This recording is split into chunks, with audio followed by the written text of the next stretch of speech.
Welcome back in my YouTube channel. मेरे YouTube channel में आप सभी को स्वागत है।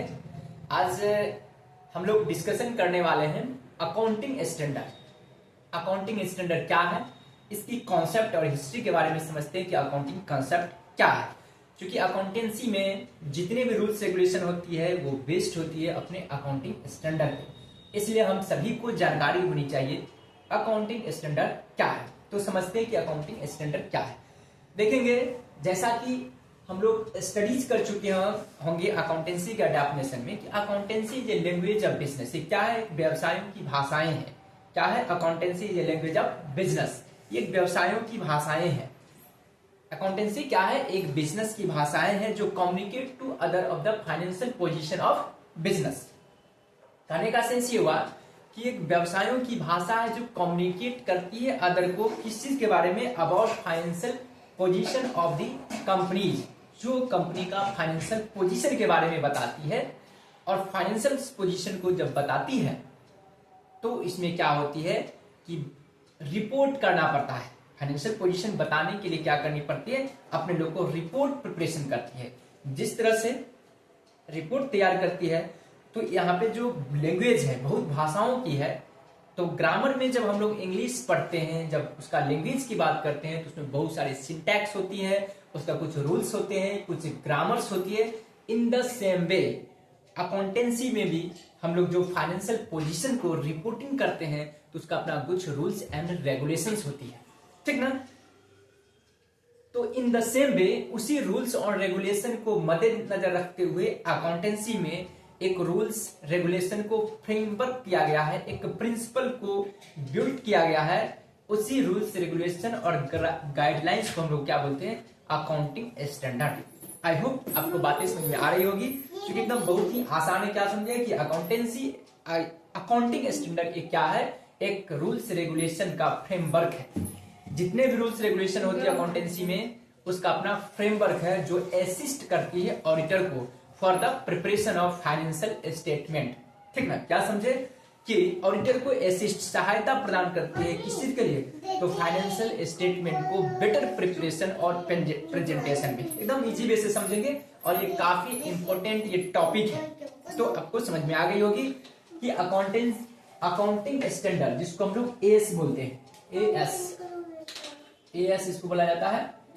इसके बारे में समझते हैं। एएस क्या है? एक फ्रेमवर्क है, रूल्स रेगुलेशन का फ्रेमवर्क है, जो अकाउंटेंसी का रूल्स रेगुलेशन होते हैं उसका फ्रेमवर्क है, जिससे कि जो ऑडिटर को असिस्ट करती है for better preparation and presentation of financial statement. I hope कि आपको ये मेरी बातों को समझ में आ रहा होगा, ठीक है। अब समझते हैं कि एएस की एस्टैब्लिशमेंट कब हुई थी। एएस जो आया था हमारे इंडिया में आया था 1 अप्रैल 1977 से अकाउंटिंग स्टैंडर्ड अप्लाई हो गया था। 1 अप्रैल 1977 से। अब देखेंगे ये किसके द्वारा इश्यू की जाती है। तो कहता है accounting standard is a framework of rules regulation and guidelines of accounting. ये क्या है? अकाउंटिंग का रूल्स रेगुलेशन है एंड ये standard for better preparation and presentation of financial statement and it is issued by Institute of Chartered Accountant of India। मतलब ये कि एक क्या है? एक फ्रेमवर्क है अकाउंटेंसी का, रूल्स रेगुलेशन का, जो अच्छा फाइनेंशियल स्टेटमेंट को बनाने के लिए और प्रेजेंटेशन करने के लिए ये काम में आई जाती है। और इसको इश्यू कौन करती है? तो ICAI मतलब institute of charter accountant of India. अर्थात ये हुआ कि अकाउंटेंसी का जितने भी रूल्स और रेगुलेशन हमारे इंडिया में आते हैं वो किसके द्वारा बनाई जाती है? तो ये बनाई जाती है किसके द्वारा? तो institute of charter accountant of India, ठीक है।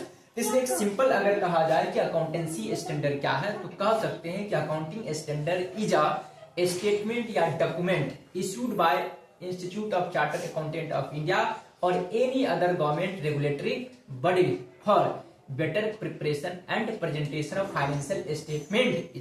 और ये इश्यू कब हुआ था? 1/4/1997, जिससे कि हम लोग अकाउंटिंग स्टैंडर्ड को बेटर तरीका से क्या कर सकते हैं? मेजरमेंट फॉर का मेजरमेंट रिकॉग्नाइजेशन, यानी कि कोई भी चीज को ट्रांजेक्शन को मेजरमेंट कर सकते हैं, उसका रिकॉग्नाइज कर सकते हैं, ठीक ना, ऑफ अकाउंटिंग ट्रांजेक्शन का, और साथ ही साथ इंटरप्रेट कर सकते हैं, डिस्क्लोजिंग कर सकते हैं। तो ये रहा अकाउंटिंग स्टैंडर्ड। फिर बाद में आएंगे हम लोग इंड भी है, इंडियन अकाउंटिंग स्टैंडर्ड, उसको बाद में आएंगे, ठीक ना। अब रहा ऑब्जेक्टिव क्या था, इसको लाने का मकसद क्या था। आपको समझ में आ गया होगा कि अकाउंटिंग स्टैंडर्ड सिंपल समझेंगे, एक फ्रेमवर्क है किसका, रूल्स रेगुलेशन एंड गाइडलाइंस का एक फ्रेमवर्क है, जो अकाउंटेंसी का सारा रूल्स और रेगुलेशन उसमें लिखी होती है कि अकाउंटेंसी का हम लोग कैसे प्रिपरेशन करेंगे, यानी कि बुक्स ऑफ अकाउंट कैसे मेंटेन करेगा ऑडिटर और उसको कैसे कम्युनिकेट करेगा। ये रहा बात अकाउंटिंग स्टैंडर्ड्स की बात। अब क्या रहा objective, objectives of accounting standard, इसका मतलब अकाउंटिंग स्टैंडर्ड। अकाउंटिंग स्टैंडर्ड की ऑब्जेक्टिव्स क्या हो सकती है, तो देखेंगे, जिससे ऑब्जेक्टिव का मतलब ये हुआ ताकि मेरा अकाउंटेंसी में कंसिस्टेंसी हो, कंसिस्टेंसी, जिससे कंसिस्टेंसी हो पहला, दूसरा कंपैरेबिलिटी हो, क्या समझे, कंपैरेबिलिटीज हो, तीसरा अकाउंटिंग में रिलायबिलिटी उत्पन्न हो, रिलायबिलिटी का मतलब विश्वसनीयता, जिससे कि अकाउंटेंसी में विश्वसनीयता में बढ़ोतरी हो। उसके बाद अकाउंटेबल हो, अकाउंटेबिलिटी, क्या समझे, अकाउंटेबिलिटी हो, जवाबदेही हो, साथ ही साथ उसके बाद मोर एंड मोर कंप्लायंस, मोर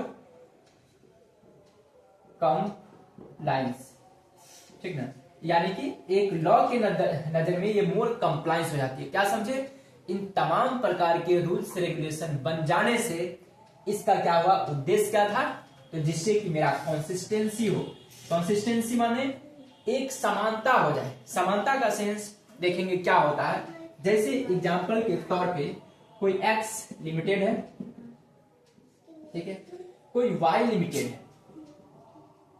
अब देखेंगे क्या है एक्स और वाई लिमिटेड में, जैसा कि हम लोग इंटर में पढ़े होंगे, इन्वेंट्री जो होती है, तो इन्वेंट्री का दो वैल्यू हो सकती है, एक फेयर वैल्यू हो सकती है, एक मार्केट वैल्यू हो सकती है। किसी भी फिक्स एसेट्स की मैं बात करूं तो कोई मान कर चलिए लैंड है, बिल्डिंग है, प्लांट है, मशीनरी है, इटीसी बहुत सारे एसेट्रा एसेट्स हो सकती है।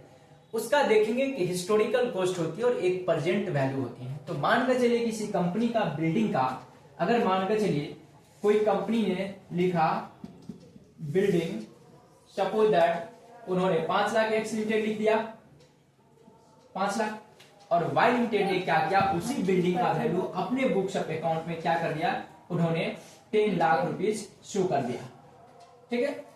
आप देखिए जब ऑडिटर ने आया तो देखा तो कंफ्यूज रह गया कि भाई ये कैसे हो सकता है भाई, अगर कोई उसी बिल्डिंग का सेम बिल्डिंग है, सेम एसेट्स है, उसका उन्होंने एक्स लिमिटेड के बुक्स ऑफ अकाउंट में 5 लाख दिखाई दे रही है और वाई लिमिटेड ने 10 लाख लिखा है।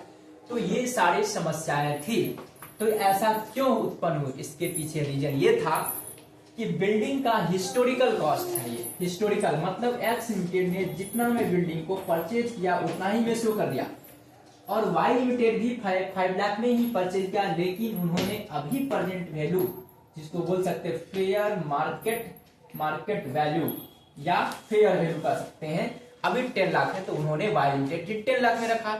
दोनों जबकि सही है, वाई लिमिटेड को कहना है मैंने 5 लाख रुपया खर्च करे, इसलिए मैं अपने बुक्स ऑफ अकाउंट में 5 लाख लिखता हूं, जब मैं बेचूंगा तब उसको प्रॉफिट से मैं एडजस्ट कर लूंगा। वाई लिमिटेड के कहना है नहीं भाई, मैं अभी अगर बेचूंगा तो 10 लाख में बिकेगा, इसलिए इस बिल्डिंग का 10 लाख का दाम है। यहाँ पे बहुत सारी दिक्कतें होती थी, इश्यू होती थी। इन प्रकार के ये तमाम प्रकार के जो डिस्पैरिटी थी, इस डिस्पैरिटीज को अबोलिश करने के लिए, टर्मिनेट करने के लिए अकाउंटिंग स्टैंडर्ड का ऑब्जेक्टिव था इस डिस्पैरिटीज को खत्म किया जाए, एलिमिनेट कर दिया जाए, और उसमें क्या कर दिया जाए, एकरूपता लाया जाए। एकरूपता कि एक्स लिमिटेड 5 लाख लिखा तो वाई लिमिटेड को भी 5 लाख लिखना पड़ेगा। कुछ ऐसा रूल्स बना दो। आई होप कि आपको समझ में आ गया होगा। हाँ सर, आप समझ में आ गया। ये हो गया एक कंसिस्टेंसी। कंपैरेबिलिटी, कंपैरेबिलिटी का मतलब एक दूसरे को कंपेयर किया जा सकता है। ईच एंड एवरी ईयर हम लोग बुक्स ऑफ अकाउंट को मेंटेन करते हैं जिससे कंपेयर कर सकते हैं। ठीक है, वन फर्म टू दूसरे, जैसे एक्स लिमिटेड वाई लिमिटेड में हम लोग कंपेयर कब कर सकते हैं, जब बिल्डिंग को अगर ये भी हिस्टोरिकल कॉस्ट में लिखेगा, ये भी हिस्टोरिकल कॉस्ट या फेयर मार्केट में लिखेगा, तो इन दोनों के तभी हम लोग कंपेयर कर सकते हैं। नहीं तो यहाँ पर तो नफा और नुकसान का बातें होना स्टार्ट हो जाएंगी। ठीक है, उसके बाद रिलायबिलिटी, मतलब अकाउंटिंग में विश्वसनीयता आ जाए, क्योंकि each and every year accounting में अगर books of account financial statement को बेटर तरीका से प्रिपरेशन और प्रेजेंटेशन किया जाएगा ऑडिटर के द्वारा, तो क्या होगा, उसका विश्वसनीयता बढ़ जाती है। जैसे आप जाओगे, बड़ी बड़ी कंपनी है, अगर बैंक से यदि वो लोन लेती है तो उसको ऑडिटर का एक रिपोर्ट मांगती है कि आप अपने कंपनी का ऑडिट रिपोर्ट बताओ। उस ऑडिटर रिपोर्ट में आपकी कंपनी का क्या फाइनेंशियल पोजीशन है, क्या उस कंपनी का फाइनेंशियल स्ट्रेंथ क्या है, इन तमाम प्रकार के चीज उस कंपनी का फाइनेंशियल स्टेटमेंट से ही पता चलती है, जो प्रिपेयर्ड बाय ऑडिटर बनाती है। ठीक है, बातें समझ में आ रही होगी। ओके सर, आगे बढ़ो। उसके बाद कहता अकाउंटेबिलिटी, मतलब जवाबदेही बढ़ जाती है। जवाबदेही बढ़ाने का भी इसका एक उद्देश्य था। मोर कंप्लायंस, मतलब कि मोर एंड मोर क्या होगा, एक कानून के तौर पे बनाया जाए, मतलब कानून को इसको मानता दिया जाए, ये हुआ। अब बातें रहा इसका महत्व क्या रहा, ठीक ना, क्या रहा महत्व, इंपोर्टेंस क्या रहा, ऑब्जेक्टिव इंपोर्टेंस, इसका इंपोर्टेंस, इसका एडवांटेज क्या रहा, एडवांटेज एकदम बहुत ही बेसिक से मैं आ रहा हूं, और एक ऐसा बेसिक है कि ईच एंड एवरी कंपटीशन में ये अक्सर अकाउंटिंग स्टैंडर्ड और इंड अकाउंटिंग स्टैंडर्ड से पूछे जाते हैं क्वेश्चन। और डेप्थ में अगर आप यूजीसी नेट का एग्जामिनेशन देते हो, आप असिस्टेंट प्रोफेसर का इंटरव्यू में अपेयर होते हो, तो यहाँ से आपको बड़े बड़े इंस्टीट्यूशन से यहाँ से इंटरव्यू में क्वेश्चन पूछे जाते हैं, और अक्सर स्टूडेंट यहाँ पे गलतियां करते हैं। इसलिए अकाउंटिंग स्टैंडर्ड का हमें जानकारी होनी चाहिए, खास के कॉमर्स का, ये हमारे ब्लड में होनी चाहिए, क्योंकि अकाउंटेंसी हम लोग खत्म कर लेते हैं बट अकाउंटेंसी स्टैंडर्ड के बारे में जानकारियां नहीं होती है। ठीक है, इसलिए अकाउंटिंग स्टैंडर्ड जानना हम सभी कॉमर्स के स्टूडेंट को काफी कंपलसरी होती है। ठीक है, ओके सर, आगे बढ़ो। अब देखेंगे ऐसा अकाउंटिंग स्टैंडर्ड आ जाने से क्या क्या एडवांटेज हुआ। ये तो रहा उसका ऑब्जेक्टिव, उद्देश्य क्या था इस बनाने का। अब इस चीज को आ जाने से, मतलब कोई भी चीज जब इंप्लीमेंट होती है, इम्प्लीमेंटेशन, आफ्टर इम्प्लीमेंटेशन के बाद इससे क्या एडवांटेज हुआ, क्या इसका इंपोर्टेंस रहा, तो देखिए उससे क्या हुआ, अकाउंटिंग स्टैंडर्ड में यूनिफॉर्मिटी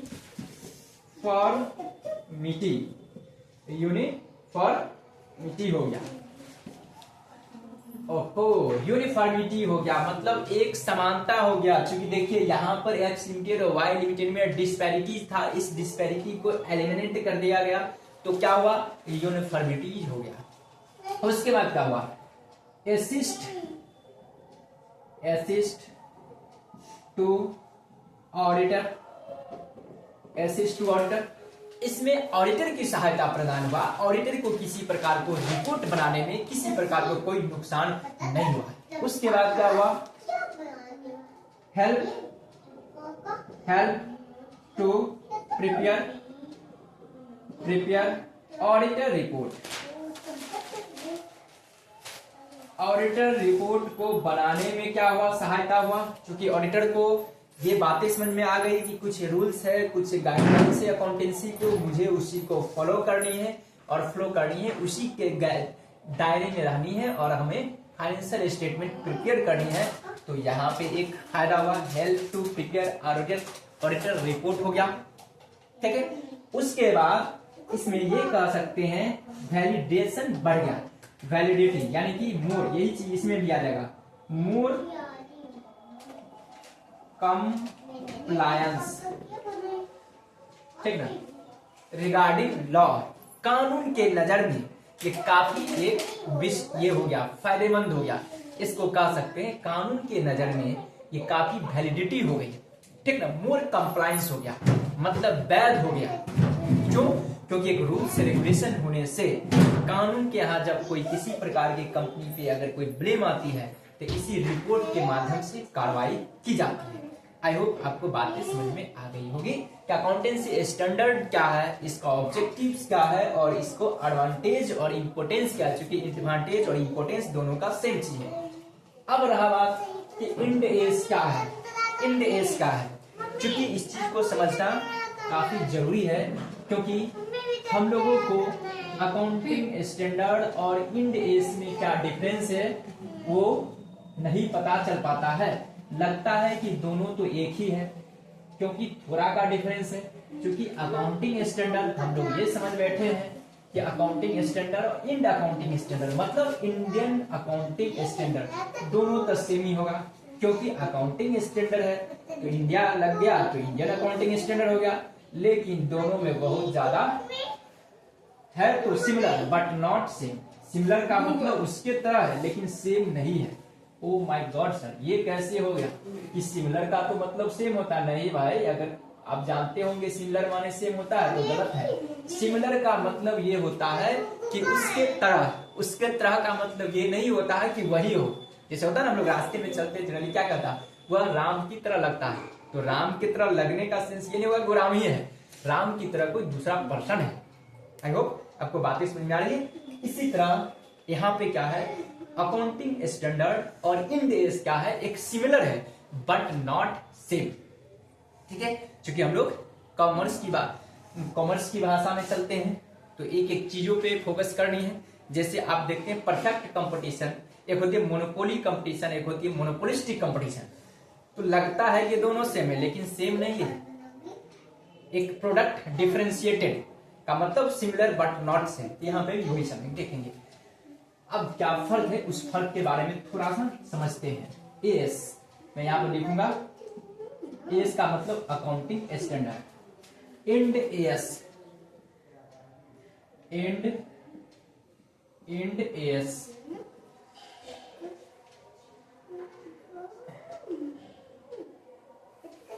इंड एएस देखेंगे, एक होती है अकाउंटिंग स्टैंडर्ड जिसपे हम लोग ने जिक्र किया और एक होती है इंड एएस। देखेंगे क्या हुआ, business day to day business में क्या होते गया, फैलाव एक्सपेंड होते चला गया, बिजनेस का रिक्वायरमेंट बढ़ते चला गया और जैसे बिजनेस में फैलाव हुआ, बिजनेस फैलते चला गया तो उसी तरह बिजनेस का मोर एंड मोर रिक्वायरमेंट बढ़ते चला गया। साथ ही साथ मोर एंड मोर क्या हुआ, इसका लॉ आते चला गया, टाइम टू टाइम अमेंडमेंट होते चला गया, इसका फाइनेंशियल स्टेटमेंट बनाने का तरीका भी एक तरीका जो था इसका दायरा में बढ़ोतरी होते चला गया। तो हमारे पास क्या था, जो अकाउंटिंग स्टैंडर्ड थी, जो अकाउंटिंग के रूल्स रेगुलेशन और प्रिंसिपल को जो फ्रेमवर्क बना रखा था इस, उससे भी काम नहीं चलने लगा। क्यों नहीं चला? क्योंकि अब जो है बिजनेस ग्लोबल लेवल पे चलने लगा। किस लेवल पे? वैश्वीकरण पे। क्योंकि हमारा देश जो है 1991 में आपको पता होनी चाहिए न्यू इकोनॉमिक पॉलिसी आया था जिसको बोला जाता है LPG model, liberalisation, privatisation and globalisation. 1991 में हमारे देश में जब इकोनॉमिक का न्यू पॉलिसी आई थी, न्यू इकोनॉमिक पॉलिसी मतलब नई आर्थिक प्रणाली आई थी, तब से हमारे देश का जो ट्रेडिंग था, जो भी इंपोर्ट एक्सपोर्ट था, one country to another country होने लगा। हमारा इसका मतलब बिजनेस में काफी फैलाव होने लगा, क्योंकि हम लोग डोमेस्टिक लेवल तक बिजनेस नहीं करके हम लोग एक इंटरनेशनल लेवल तक बिजनेस करने लगे। अब क्या हुआ कि अकाउंटिंग स्टैंडर्ड जो 1977 में आई थी, तो हम लोग तो अपने देश के अकॉर्डिंग बना रखा था रूल्स रेगुलेशन। अब समस्याएं ये आने लगी कि भाई जब विश्व लेवल की जब बुक्स ऑफ अकाउंट की बात होगी तब तो वहां पे भी डिस्पैरिटीज होगी। क्यों? क्योंकि अमेरिका में अगर जाएंगे तो वहां पे तो अमेरिकन एक अकाउंटिंग स्टैंडर्ड चलता होगा अमेरिका में, ठीक है। ऑस्ट्रेलिया में जाएंगे तो ऑस्ट्रेलियन अकाउंटिंग स्टैंडर्ड चलेगा। ऑस्ट्रेलिया में जाएंगे तो पाकिस्तान में जाऊंगा तब पाकिस्तान का अपना एस होगा। इस प्रकार से तमाम प्रकार के मतलब डिफरेंट कंट्री में जाते थे तो अपना अपना डिफरेंट अकाउंटिंग स्टैंडर्ड हुआ करता था। यहाँ पे भी काफी डिफिकल्टी फेस करना पड़ा, ठीक ना। तो इंडिया को डिफिकल्टी फेस करना पड़ा। तो इंडिया क्या सोचा कि भाई इसके लिए क्या किया जाए, तो इसके लिए इंटरनेशनल लेवल के एक बना हुआ क्या चीज, IFS, international Financial Reporting standard, IFRS, क्या समझे, इसका फुल नेम है इंटरनेशनल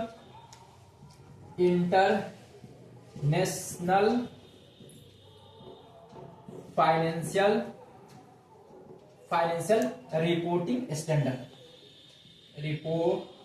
रिपोर्टिंग स्टैंडर्ड, ठीक है। और ये कौन इशूड करती है, तो इशूड बाय या फॉलोड बाय ASB, यानी कि अकाउंटिंग स्टैंडर्ड बोर्ड, ASB, यानी कि अगर आई लग गया तो international accounting standard board, IFRS है। मतलब कि इंटरनेशनल लेवल का बिजनेस ट्रेडिंग करने के लिए, इंटरनेशनल लेवल मतलब कि अकाउंटेंसी पॉलिसी को, रूल्स को ग्लोबली करने के लिए क्या किया, अकाउंटिंग स्टैंडर्ड बोर्ड ने एक IFRS बनाया। जिस तरह से यहाँ पे हम लोग अपने ईच इंडिविजुअल कंट्री एस बनाते हैं, तो इंटरनेशनल लेवल के लिए क्या बनाया गया, IFRS, International Financial Reporting standard बनाया गया। जो इंटरनेशनल लेवल के जब ट्रांजेक्शन होगी, ठीक ना, तो हम लोग उस तरह से बुक्स ऑफ अकाउंट को मेंटेन करेंगे, ठीक है। तो अधिकतर देश क्या करने लगा, IFRS को एडॉप्ट करने लगा। इंडिया भी क्या किया, IFRS एडॉप्ट किया। लेकिन बात ये रहा कि भाई जितना का बाबू नहीं, उससे ज्यादा का झुंझुना होने लगा। अरे भाई, तो यहाँ पे भी बहुत बड़ी समस्या, जैसे एग्जांपल के तौर पे कि छोटे छोटे एंटिटी थी, उसे तो समस्या होगा क्योंकि उनको तो बिजनेस लेवल, जो बिजनेस है उनका लेवल ग्लोबल स्तर पे है नहीं, तो IFRS क्यों फॉलो करे, नहीं तो उसको खर्च ज्यादा पड़ेगा, उसमें बहुत सारे रिक्वायरमेंट है। इसलिए गवर्नमेंट ने एक पॉलिसी लाया कि नहीं भाई, ये वैसे ही एंटिटी को फॉलो करनी है जो इंटरनेशनल लेवल का बिजनेस करता है, अर्थात उसका कुछ क्राइटेरिया रखा। तो क्राइटेरिया कौन था, तो लिस्टेड कंपनी, हमारे इंडिया में जितने भी लिस्टेड कंपनी है उन सभी को क्या करना है, इंडियन अकाउंटिंग स्टैंडर्ड फॉलो करनी है, जो बेस्ड अपॉन IFRS पे है, ठीक है। साथ ही साथ अनलिस्टेड वैसा भी कंपनी फॉलो करेगी जिसका नेटवर्थ मोर देन 250 करोड़ है, यानी कि जिसका नेटवर्थ विद इन 1 ईयर में 250 करोड़ से ज्यादा है, वह भी इंड अकाउंटिंग स्टैंडर्ड फॉलो करेगा। तो देखेंगे अब दोनों में क्या डिफरेंस रहा, वो जरा देखिए। इसका इशूड कौन करता है, इशूड करेगा कौन, ICAI, Indian institute of charter accountant of India. और इसका क्या करेगा, कवरेज्ड, यानी कि कह सकते हैं कवरेज्ड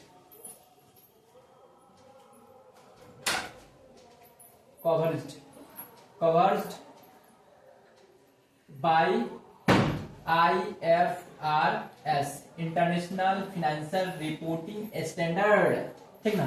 दूसरा एस्टैब्लिशमेंट कब हुई, या आया कब एक्ट एस्टैब्लिशमेंट, तो ये आया 1/4/1977 को। और ये क्या कब आया, तो ये आया आपको इम्प्लीमेंट हुआ 1/4/2017 से। ऐसे हमेशा याद रखेंगे, इंड मतलब इंडियन अकाउंटिंग स्टैंडर्ड, ये आपको आया है कब, तो 2016 में ही आ गया है, लेकिन इंप्लीमेंट हुए 1 अप्रैल 2017 से, ठीक है। क्योंकि कोई भी एक्ट जो आती है पहले आ जाती है, जैसे GST पे बातें चल रही थी बहुत पहले से, बट आया कब, 1 जुलाई 2017 से आया, ठीक ना। तो GST एक्ट बन गया 2017। In the same way Indian accounting standard, ये तो क्या समझे कि इश्यूड कौन करता है अकाउंटिंग स्टैंडर्ड को, institute of charter accountant of India and other government regulatory body, ठीक है। इंडिया इसका क्या होता है, कवर्ड बाय IFRS, मतलब IFRS के कवर अप किया जाता है और एडेप्टेड इन इंडियन कंडीशन। अब समझिए, इसको एडेप्ट किया जाता है इंडियन कंडीशन में, ठीक है। अब क्या है, अप्लीकेबल, किस पे अप्लाई होगा, तो अप्लीकेबल, तो देखेंगे एस जो है other, any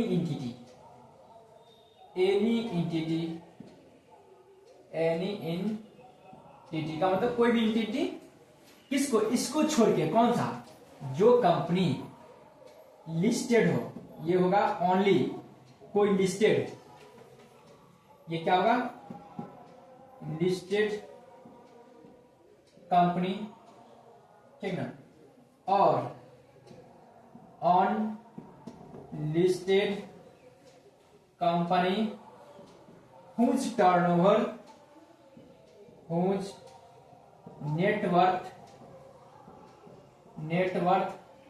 rupees, net worth exceed, net worth more than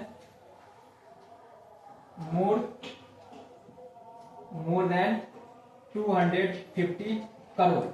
ठीक है, कहने का मतलब ये कि अकाउंटिंग स्टैंडर्ड जो होगी वो किसी भी कंपनी पे अप्लाई होगी सिर्फ और लिस्टेड कंपनी को छोड़ के, और इंडियन अकाउंटिंग स्टैंडर्ड अप्लाई जो होगी वो क्या होगा, लिस्टेड कंपनी और अनलिस्टेड वैसे कंपनी जिसका नेटवर्थ 250 करोड़ से ज्यादा है ड्यूरिंग फाइनेंशियल ईयर। ठीक है, एक वर्षों में जिनका नेटवर्थ जो है, ठीक ना, कितना मतलब ड्यूरिंग फाइनेंशियल वर्ष में अगर नेटवर्थ उनका 250 करोड़ है तो उस पर भी एडॉप्ट होगा। ठीक है, ये होता है इंडियन में, ये जो होता है विद इन इंडिया में,